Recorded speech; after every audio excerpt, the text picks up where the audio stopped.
Hi, my name is Gabrielle E. I'm a senior here at Viewpoint School, and I wanted to talk to you guys today about how I see art and how, in broad terms, I see modern art as something more than visual, how it's conceptual and how it's intellectual.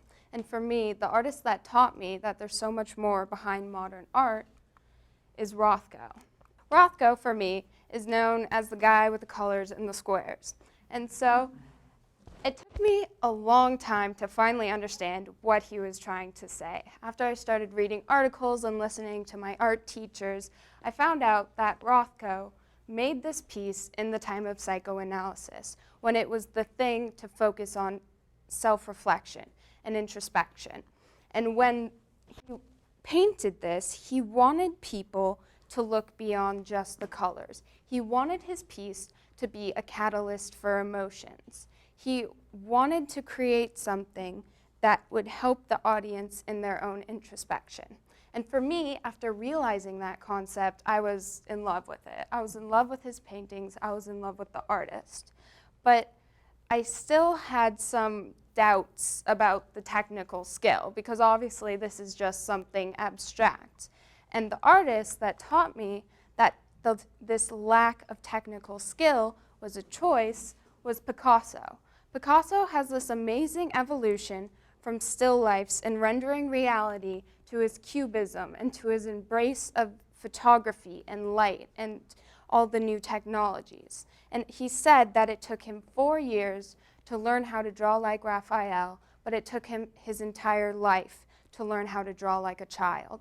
And I think this is really representative of that subconscious and introspection and simplicity that is so evident in these modern art concepts. So concepts in contemporary art are slightly different. See, modern art is from the 1860s to the 1970s, while contemporary art is the art of now. It expands the representation of concepts. And a great example of that is graffiti. Graffiti brings art to a larger audience. It makes art part of the environment and part of the public. And Banksy's stencils and his graffiti make political statements about how we see violence, about how we see history, about how we see innocence. And for me, I find these concepts to be brilliant. Because when I was 10 years old, I went downtown to an abandoned warehouse that Banksy turned into an art gallery.